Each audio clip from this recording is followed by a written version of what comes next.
Labvakar visiem. Mm, Gremošanas sistēma tiešām ir, es gribu teikt, Ģitka, pati svarīgākā laikam, jā. Jo par to, kā tur strādā, vai tur nervu sistēma vai sirds, mēs parasti, pirmām kārtām nepiedomājam. Tās ir liels nopietnas problēmas. Bet gremošanas sistēma ir tā pirmā, ja neskaitām vēl ādu, kas saskarās ar to, kas nokļūst mūsos no ārpasaules, vai ne? Tas ir mūsu,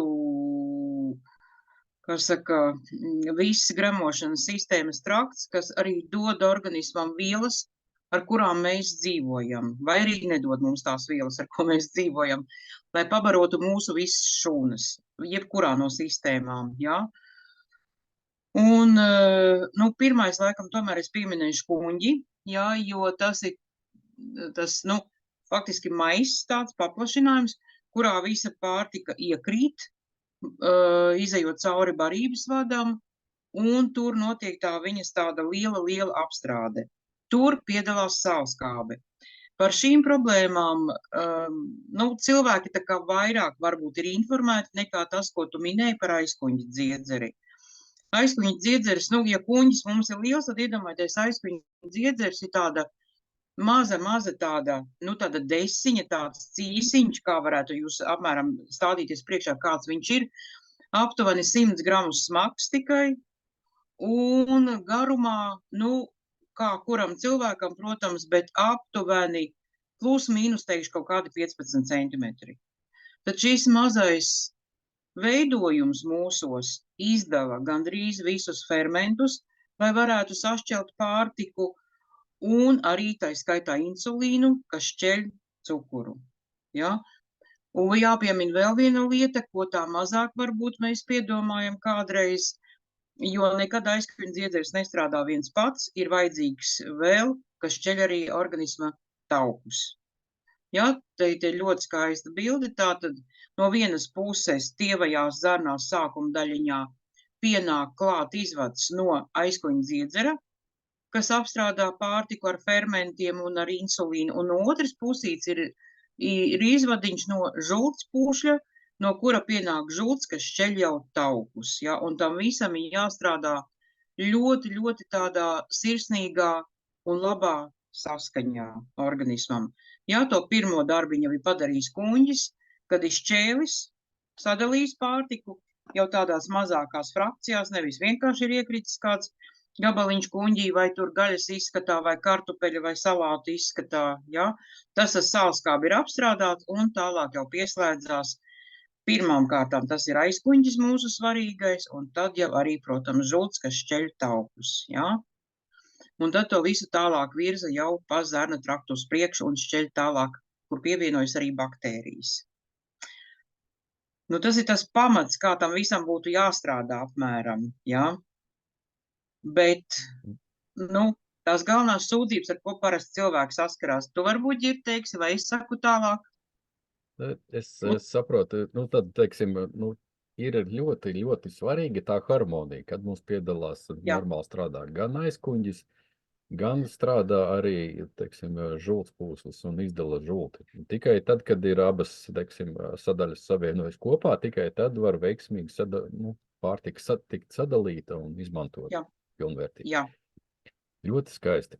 Nereti mēs esam dzirdējuši, tautas valodā sakot, atvilnis. Atvilnis, bet kas tas ir par zvēru un ko tad viņš no kurienes? Jā, tas atvilnis ir zvērs, kurš, diemžēl, sastopams jau arī gados jauniem cilvēkiem, jo to ietekmē mūsdienu pārtikas gan kvalitāte, gan arī ēšanas paradumi. Kā cilvēks ēd, ko viņš ēd, kad viņš ēd un cik viņš ātri ēd, ja? Atvilnis ir tad, kad no kuņģa uz augšu pa barības vadu, varētu teikt, tā kā nāk sit uz augšu kuņģa skābi. Un reizēm tā sajūta var būt ļoti nepatīkama, ja, kad ir izdedzināts kakls un cilvēks pat iet pie lora, domājot, ka viņam ir kādas problēmas ar kaklu, varbūt ar balss saitēm, bet lors apskatoties gļotādas redz, ka tur ir vienkārši sarkans, tas pat nav iekaisums, bet vienkārši ir apdedzinātas visas gļotādas, jo sālskābe ir kodīga. ja viņai viss ir jāsadala tā jau smalkākās frakcijās. Un atvilnis rodas tad, ja neslēdzās atverīte, ir starp barības vadu un kuņģi, jā, tātad ir atvere, kurai būtu jāslēdzās ciet, tā kad nenokļūst pārtika pa viņu cauri. Bet pateicoties nepareizajiem ieradumiem, pārtiks kvalitātei, un tas, ka nav vairs tik elastīga tā atverīte, jā, tur ir muskuļi, kas strādā. Viņi vienkārši nenoslēdz to atverīti, un plus vēl, es saku, visi tie nepareizie ieradumi, kādi varbūt ir veidojušies, sit to kuņģi skābi uz augšu. Tas ir atvilnis, jā, ļoti nepatīkams, bet arī to problēmu var izsināt. Tas ir viens no tādiem top. Un nereti mēs arī dzirdam, tāds bieži pieminēts ir kuņģa un čūla.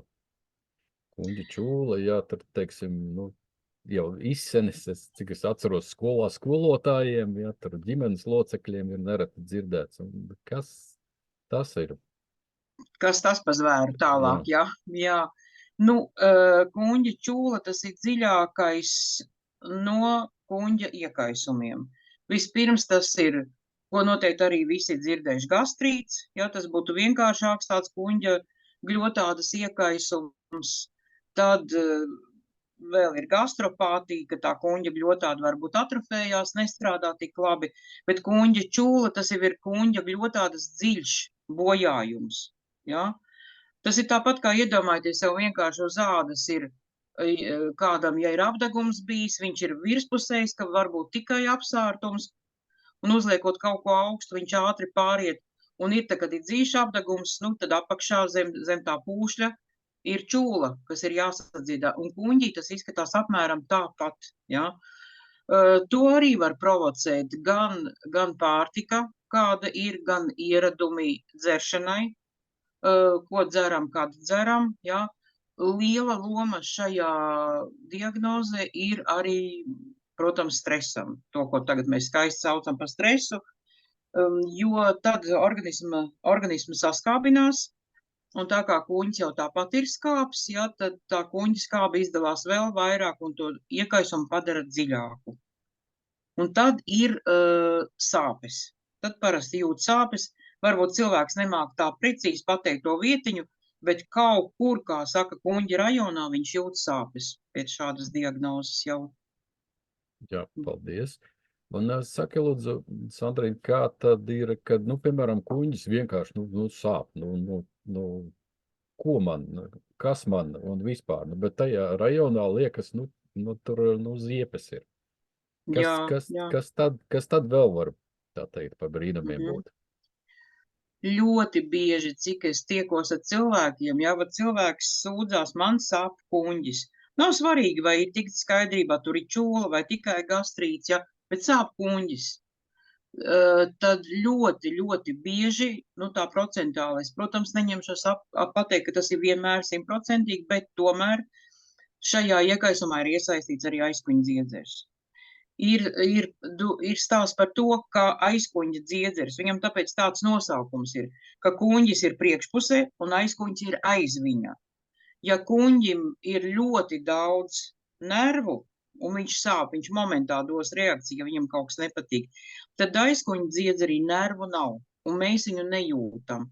Un tāpēc cilvēks vienmēr to asociē tieši ar kuņģa tā kā problēmām. Tur būtu mazliet jātiek skaidrībā, vai tajā visā ir iesaistīts aizkuņa dziedzers, vai tur arī jau ir kaut kāds iekaisums un viņa darbības traucējumi. Tas ir jāsaprot. Jā, paldies.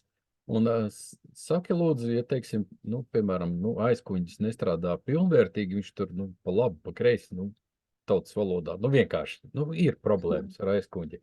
Pie kā tad tālāk var vest šādu situāciju? Tā kā viņš tā kā neražo visu to, ko vajadzētu, vai vēl kaut kā? Jā, tieši tā ir. Tieši tā, ka aizkuņģis tad pilnvērtīgi neizstrādā fermentus un nesašķeļ pārtiku. Cilvēki dažkārt arī galvenokārt aizkuņa dziedzeri domā, ka viņš ir atbildīgs tikai par insulīnu ražošanu, par cukuru sašķelšanu. Tas ir viens no viņa darbiņiem. Bet pamatā viņš tomēr ražo fermentus, lai sašķeltu dažādas pārtikas grupas. Ja nesašķeļ pārtiku, pietrūkst fermentu, ja tad cilvēks atpakaļ no pārtikas savā organismā nesaņem. Nu, man gribas akcentu likt atkal tomēr uz minerālu vielām, jo ja ir viņu trūkums, nu, tad tas ir pamatā ļoti daudzām problēmām. Bet, protams, ir vajadzīgs arī aminoskābes un visas pārējās vielas. Un ja neizdalās pietiekoši labi fermenti, tad noteikti veidojās jau pēc tam arī žults apteces traucējumi un nojūk labo baktēriju līdzsvars zarnu traktā. Un ir traucēta kopumā gramošanas darbība, labās vielas nenonāk mūsu šūnās atpakaļ, ja nesaņemam mēs viņas, un savukārt nesašķeļ sliktās lietas, ko vajag vadīt projām. Jo atceramies, ka fermenti šķeļ visu, arī to, ko vajag aizvākt no mūsu organisma projām, kas traucē. Jā, tā ģirt. Jā, vai šajā gadījumā, teiksim, ja aizkuņģis, teiksim, nespēj sašķelt, vai mēs arī varam to saikni vest uz to mūsu, kā tagad saka, imunitātes, teiksim, kāda saikne. Aizkuņģis švakāk strādā, nesašķeļ, ja tur organismā paliek kaut kas vairāk, tur nekā vajadzētu, un tas pH līmenis vai stresa līmenis arī viņš visu laiku ceļās, ja, tad... Jā, noteikti. Tas ir atkarīgs, kāds kuram cilvēkam ir organisms, jā, jo 70% imunitātes ir atkarīgs no tā, kā strādā gramošanas sistēma. Ja? Aizkuņa dziedzers kuņģis ir sākuma daļa, un tālāk zarnu trakta savām labām baktērijām. Ja tur viņi neizpilda savu darbu, organisma aizsargspējas krīt, jo šūnas nesaņēma labās lietas, ko vajaga, ja, un neaizvāca projām piesārņojumu, kas varētu traucēt arī tām imūnu šūnām, tiem pašiem leukocītiem pietiekoši labi strādāt un aizsargāt mūs no dažādām ķibelēm. Paldies, jā, un šeit mēs saprotam, ka labi, aizkuņģis mums varbūt nestrādāt, bet vai mēs savam aizkuņģim, teiksim, arī kuņģa darbībai varam palīdzēt ar kādu produktu, varbūt ierobežošanu, kādu produktu varbūt nelietošanu. Un kādi varētu būt šie produkti? Jā, varam noteikti ģirt. Pirmām kārtām es gribu runāt atkal kārtējo reizi par sārmainu organismu. Ja? Cilvēkam, tā ir no dabas paredzēts, ka cilvēka organisms ir sārmains. Skāps ir vienīgi kuņģis, ja, un ēšanas laikā nevajag traucēt tai salskābai izdalīties, lai šķeltu pārtiku. Bet tālāk viss arī gramošanas sistēmā ir sārmains. Tātad ūdens dzeršanas režīms ir jāatsakās no dzērieniem, kas saskābina organismu un traucē arī gramošanas sistēmas darbību, tam pašam gan kuņģim, gan aizkuņģim, ja, visi gāzētie dzērieni. Krāsaini vai nekrāsaini, bet viņi saskābina organismu, ja. Un vēl satur lielākā daļa arī ļoti daudz cukura, kas atkal saskābina organismu vēl vairāk. Un tad tas aizkuņģis, tad viņš cenšas izdalīt gan fermentus, gan arī insulīnu. Tādā daudzumā, lai ar visu to varētu tikt galā. Ja? Tad no tiem ir jāatsakās. Kas vēl varētu saskābināt? Tā ir noteikti kafija. Ja? Arī par tējām jāskatās, melnā tēja nebūtu tā ieteicamākā. Praktiski paliek tā labs, kvalitatīvs sārmains ūdens starp ēšanas reizēm un pāris reizes dienā labas, foršas zāļu tējas. Tas nav tikai viena, bet tur var būt arī kombinācija. Un nākamais solis ir tas, ka ir jāpieskat arī savu ēdienu kārte. Ja? Ēdieni ir ļoti jāskatās, jāiemācās ir veiklā staigāt un skatīties uzrakstus uz iepakojumiem, kas tur viss ir pievienots vai nav pievienots klāt. Ja? Maksimāli kvalitatīvs, maksimāli dabīgs produkts ir jāpērk un jālieto savā pārtikā. Ja? Te tā pilnīgi absolūta recepte nav, bet kas vairāk kaitē, kad tad ir jāatsakās tī baltie milti un baltais cukurs. Tad saprotiet to, ka tā ir visa konditorija, absolūti visa konditorija, vismaz uz to laiku, kamēr ir problēmas, ir viņa jāliek malā. Vajadzētu ierobežot arī gaļas produktu daudzumu, ja ne pavisam atteikties uz to laiku, ja? Jo, kad ir problēmas, ēdienu ir jāsamazina. Nedrīkst pārslogot ne kuņģi, ne aizkuņu dziedzeri. Badoties arī nedrīkst, ja, bet ēdienam ir jābūt salīdzinoši mazāk. Nu, un tas ūdens režīms, ūdens dzeršanas režīms. Ja, tur varbūt par to pH līmeni tu ģirt varētu parādīt, jā. Tūlīt.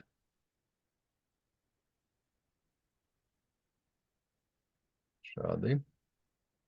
Jā, jo, ja paņemot palīgos lakmus papīrīti, pH ir jau uz to, nu, ne tik zaļo skaisto krāsu, jā, velk jau prom pat no zaļās. Tas nozīmē, ka organisms jau ir skāps, diezgan skāps, jā. Jo, kad taisa asins analīze, ja pārbaud pH līmeni, viņam ir jābūt vismaz 7,4. Ja ir zemāks, tad nozīmē to, ka organisms jau ir skāps un var veidoties kādas problēmas. Un tad līdz ar to mazinam maksimāli visu to, kas var saskābināt organismu. Un traucēt arī tam pašam aizkuņu dziedzerim normāli strādāt. Tas ir ļoti, ļoti svarīgi. Vienkārši tā ir paredzēts. Drīkst komentāri. Jā, ģir. Šodien pamērīju kafijas pH, nu ar to pašu papīrīti. Man tā kā uz 5 vilka. Tā arī ir ģirt. Kafijas skābums ir 5. Jā. Un tāpēc neredz... Nu, skaisti, jā, bet kafija, tu iedomājies, ko jaunieši pamatā lieto, kaut gan arī vecāka gada gājuma cilvēki. Fanta, kola, spraits, garšīgie šie dzērieni. Tiem pH līmenis vispār ir 2 komats, starp 2 un 3 svārstās, jā. Nu, jā. Tas jau, nu, vienkārši noēd, tur visu dzīvo, kas tur eksistē, jā. Tā ir. Un, lai to pH līmeni uzturētu, es saprotu, ka organisms ņem un izmanto minerālu vielas. Jā, tas ir tas viņa aizsarga mehānisms, kā lai kompensētu, it sevišķi jau pirmām kārtām tā ir asins rite. Asinis nedrīkst būt skābas, tad viņas apstājas, viņas vairs nekustās. Un tātad, ja zinām, ja asins nekustās, tad ir finišs cilvēka dzīvē, jā. Un lai to galvenais kompensētu, rezerves, kur ir mums minerālu vielām, kaulos, kauli locītavas. Un tad arī, ja, kad ir kādreiz, ka es cilvēkiem saku, no nāk un sūdzās par locītavu problēmām, es viņiem saku, kamēr nesakārtosim aizkuņu dziedzeru darbību, locītavām palīdzēt nav iespējams tā forši un kvalitatīvi, lai būtu ilgtermiņā rezultāts. Tā ir. Jā, tieši tā, tad locītavas, ja mēs gribam sakārtot, vispirms jātiek galā ar kuņģi, aizkuņģi un gremošanas sistēmu. Jā. Jā, ļoti spēcīgi, man pat aizmirsās nākamais jautājums. Saki lūdzu, kā tad, nu, teiksim, ja ir tās aizkuņģa problēmas, kā tad mēs viņas, nu, tā secīgi varētu tā kā mēģināt risināt? Es saprotu, ka, ja reiz aizkuņģis ir, tā teikt, nedaudz uzkāries vai kaut ko neražo, tad tas nav gluži, nu, paņem mezim forte, iedzer un viss, tā teikt, notiks. Nu, pēc svinībām vai vēl. Kā teiksim, tava pieredze rāda? Nu, to mezīmu forte, piemēram, pēc svinībām noteikti vajag iedzert, jā, lai viņu kaut cik iekustināt, lai viņš atdzīvotos nabaks. Un varbūt pat 2 mezīmu forte vajadzētu, jā. Tas ir darbs ilgtermiņā, jo tas orgāns ir ļoti maziņš, kā es teicu, iedomājieties 100 grami, kaut kāda 15 centimetri garumā tikai, nu maziņš, štruntiņš, gribas pat tā teikt, jā. Un līdz ar to viņam ir milzīgs darbs, un lai viņu atveseļotu, vajag laiku, jā. Akūtā palīdzībā, jā, tur iedzer vairāk medikamentus, mezīmu forte, bet ir stāsts par to, ko jau mēs minējām, Ģirta, tevi arī, tas pats ūdens. Sārmaina vide. Liela daļa cilvēku nedzer ūdeni, jā. Viņiem liekas 2 glāzes ūdens dienā, ka tas ir pietiekoši. Tad tur vēl ir tējas, tad tur vēl ir, nezinu, kāda kafija, piemēram, vai 3-4 kafijas dienā, un kā lai notur to līmeni. Tad, ja cilvēks lieto, piemēram, kafiju, tā ir jāmazina, jo ir tāda apmēram norma izstrādāta, ka uz katru kafijas krūzi vismaz jāizdzer ir glāze ūdens, laba ūdens, ja? Pat lai katra mūsu šūna justos kā tā zivtiņa tīrajā, skaistajā akvārijā, ka viņai nestāv apkārt kaut kāds purvs, duļķis, kas nekustās vispār uz priekšu, ja? Un nenotiek tās normālais process, ka šūna var labi dzīvot, ka viņai pietiek skābeklis, ka viņa var attīrīt pati savu vidi un arī aizsargāt un uzturēt savu darbību. Ja? Tad dzērienu revīzija pirmām kārtām, ja? Tie skābie dzērieni, kāda tēja vai nekoncentrēta suva, varētu būt ēšanas laikā vai pēc ēšanas, ja? Ir jānomierina arī nervu sistēma. Ļoti bieži to provocē arī stress, jo viņš saskābina organismu. Ir tāds teiciens, ja, ka aizkuņa dziedzerim vajadzīgs ir miers, mazliet bats un vēsums. Man bieži ir jautājumi arī par to, tas būs varbūt mazliet ārpus tā, ja, ierastās atbildes, bet vai es drīkstu iet pirtī? Nu, jābūt uzmanīgam. Drīkst jau iet, ja, bet nevajag uzstādīt kaut kādu rekordu, kad iet 80-90 grādu pirtī, sausais karstums un tik sēž, cik ilgi vien var izturēt, ja. Nebūs labi. Noteikti nebūs, ja. Mērenā pirtī apmēram 50-60 grādi drīkst iet, ja, bet tai jābūt tvaika pirtī, kur arī mitras gaiss būs, ja. Tas ir arī ļoti svarīgi par to vēsumu. Nervu sistēma, ja, ko minēju, bez gala svarīgi, ja. Ja tā, tad ir kaut kāda pārslodze darbā, ir kaut kāds pēkšņi kaut kāds, kreņķis bijis, vienalga ģimenē vai vēl kaut kur, kaut kas ot ir noticis tāds, ka nevar savākties rokas kājas trīc bez maz, ja, un tās sekas paliek pēc tam uz kaut kādu ilgāku laiku. Tad nervu sistēmu nomierinošie produkti. Ja, un tie noteikti nav antidepresanti. Antidepresanti jau ir tāda galējā situācija, jo atcerieties to, ka ir arī blakus parādības. Atkal saskābinās organismu, ja, bet mēģinam rast risinājumu ar dabīgajiem produktiem, un mums jau klāstā ir pietiekoši daudz, ja, kas varētu nomierināt organismu. Kaut vai gribu minēt mūsu pirmo, tas ir grifonija, kas ir tāds dabīgais antidepresants, un dod to iekšējā miera sajūtu. Tad, kad ir tas iekšējais miers, ja, tad arī galva strādā sakarīgāk, un cilvēks sāk saprast, jā, labi, es nedrīkstu dzert tik daudz kafiju. Labi, dzeršu tikai varbūt nevis 4, bet 1 krūzīti dienā, ja, no sākuma, ja nevar uzreiz atteikties. Arī tas ir rezultāts, protams, ja. Un tad sāk saprast arī to, ka, nav tā pārtika visa forša, ko ēd. Ja, tikai tā var sākt palīdzēt aizkuņa dziedzerim. Ja. Runājām arī te šodien ar cilvēku, ja, to nēdu, to slikto jau nēdu, viss ir labi. Kas baigi garšo, izrādās siera cepumiņi, vai ne? Un tā uzkoda ir katru dienu. Baltie milti, ja. Tā par pārējām sastāvdaļām nemaz nerunājot. Un tad jau tālāk ir jāskatās, ja, kādus produktus organisms ņem pretī. Ja, tātad pamatā ir ūdens, zāļu, tējas. Es domāju par tiem produktiem, kas jau sāk atvesaļot to gramošanas sistēmu. Jo es domāju, ka 90% gadījumu tur noteikti būs pievienojusies arī kāda baktērija vai sēnīte vai kāds mikroparazīts, kas šo iekaisumu uztur tālāk, ja, jo viņi dzīvo skābā vidē. Jātiek skaidrībā, ko organisms ņem, lai apkarotu šos liekos iemītniekus, kādus pretiekaisuma līdzekļus mēs varam lietot, ja? Un pretiekaisuma un arī tā fermentus, protams, ja?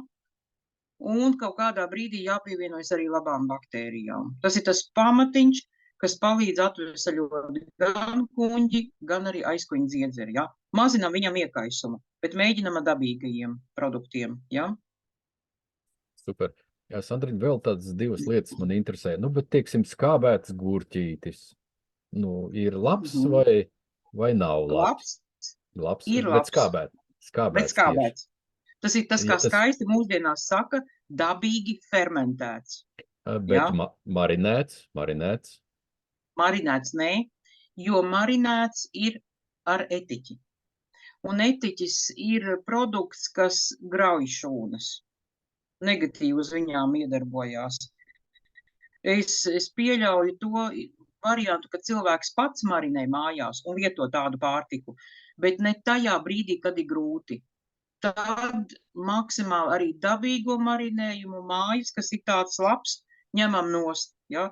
Bet skābie gurķi var būt, un var būt arī tie paši skābie kāposti. Ja nav pārāk smagi viņus ēst, pa drusciņai, nevajag daudz, bet pa drusciņai, jo atceramies, ka skābie kāposti ir fantastisks produkts, kas dod arī C vitamīnu un arī labās baktērijas, ko varam lietot, un lai nav tikai kapsulas, bet arī ar pārtiku jau iedodam to, kas ir pietrūcis organismam. Jā, skaisti. Jā, vai teiksim, es dzirdējis esmu arī, ka skābo kāpostu sulu, viņi esot bagāti ar fermentiem. Jā, protams, jā, jo tas ir tāds koncentrāts tā kā, jā, tikai tur nedrīkst būt, kuņģa iekaisums tajā brīdī, jā, jo tad tā skābe būs vēl vairāk un cilvēkam būs grūti, bet ja bremzējās, tā kā gremošana, ir tā sajūta reizēm, ka tā kā apstājas tas vēders, tur kuņģis, aizkuņģis, Dievs vien zina, kurš no viņiem, jā, bet viss tur ir apstājies pēc ēšanas ir tik smagi. Noderēs tā kāpostu sula, jā, veicinās to visu. Jā, un te mums komentārā ierakstīja, man helikobakterija apklusa, kad noņēmu baltos miltus un laktozi. Tagad jūtos lieliski. Tas ir tas, ko teica pirmie ienaidnieki, baltie milti, baltais cukurs. Jo saprotiet, ka tā pārtika kādreiz viņa bija citādāka. To mēs visi esam dzirdējuši, jā, bet mēs līdz galam neviens nezinām, mums neviens neteiks taisnību, kā produkti tiek ražoti. Ja? Bet tas, ka ir milzīgas kaut vai kviešu ražas, ja? Vārpas ir milzīgas lielas, tāda kādreiz kvieši neizauga. Ja? Viņi netika, tagad viņi ir pārveidot, lai iegūtu lielāku ražu. Ja? Bet cilvēka organisms, it sevišķi tā pati fermentu sistēma, ja par to tagad runājam, viņa jau nav mainījusies. Viņu neviens mums nav modificējis kaut kā, uzlabojis vēl, lai šo visu varētu pārstrādāt. Skaisti. Ja. Tad pa lielam sakot, kā ir? Ja cilvēks saka, klausies, man ir baigās, tur problēmas un tā tālāk. Es te padzeršu kaut ko. Vai tāds pieejams, teiksim, būtu labs un pareizs? Kā teikšu tā, ja tā problēma, ir parādījusies, drusciņi, viņa nav ilgstoša, jā. Maz tur kaut kādas viesības bijušas, izsita organismu no līdzsvaru, jā, kāpēc ne? Nav uzreiz tad jāstien, kā es teikšu pie manis kaut vai, jā. Bet ja tā ir problēma ilgtermiņā, un ja viņa atkārtojās, tad es teikšu, tomēr ir jāpaskatās, kā kopumā strādā organisms. Jo, saprotiet, mums nekas nav atsevišķi. Ne tas kuņģis, ne aizkuņģis, ne zarnotrakts, viņi nav atrauti arī no pārējā ķermeņa. Un varbūt ir tāda situācija, kad ļoti akūti mēs nevaram kaut ko dot tikai gremošanai. Varbūt tur ir jāiekustina arī citas sistēmas, lai viņas labāk strādātu. Un lai to slikto, kas ir bijis gremošanā, lai to iekaisumu varētu arī tīrīt laukā, lai tās izejas sistēmas labi strādātu. Arī tās pats zarnotrakts, lai attīrītos katru dienu, un ļoti svarīgi arī, kas notiek ar nierēm. Jo lielāko daļu no piesārņojuma vada laukā nieres, apmēram 80%. Ja cilvēks nav mācējis gadiem ilgi dzert ūdeni, tad ar ko to visu tīrīs laukā, zarnotrakts to visu nepavilks uzreiz, tā vienkārši sakot. Ja? Tur ir jāskatās, kā to visu komplektēt, cik lielās devās. Jo, ja ir smaga problēma, sākam vienmēr ar mazām devām. Jā, paldies. Tāds tā kā noslēdzošais jautājums ir, labi, ir situācija, jā, bet ko tad īsti ņemt palīgā, piemēram, no zāļu tējām? Un kādi tad var būt tie ieteicamie pārtikas produkti, kas varētu pastiprināt, palīdzēt tā kā šajos gadījumos? Aizkuņa dziedzeri no pārtikas produktiem, tas ir, kas patīk, tie dārzeņu sautējumi. Ar svaigēšanu šī brīdī arī nevajag aizrauties, jo, ja tas produkts nav apstrādāts termiski, aizkuņģim atkal ir jāizdala vairāk fermentu, bet viņam pietrūkst tā jauda. Tā, ka dārzeņu sautējumi pievienot klāt, piemēram, labu eļļu vai kaut vai sviestu, tas noteikti viņam patiks, jo tas pārtiks produkts nav arī pārāk smags un ilgi neuzturās kuņģī. Ātri viņi var pārstrādāt, jā. no tādām tautas metodēm, kas arī, nu, tā kā palīdz tam kuņģim, jā, lai nav tas iekaisums viņam tik liels, ir līnsēklu uzlējums, jā, ko sagatavo vakarā un no rīta viņa tukšā dušā izdzer. Viņš tā kā pārklāja to kuņģi tādu aizsargu kārtiņu, jā. Ja drīkst cilvēks lietot tā pati alveja, gabaliņš mīkstuma apēsts arī ļoti labi palīdz, jā. Nu, ja ir šausmīgi daudz kuņģa skābes, nu tā, ka nezini, kā vispār viņu dzēst, jā, ir līdzeklis arī kartupeļu sula. Sarīvēt kartupelīti un svaigu suli iedzert.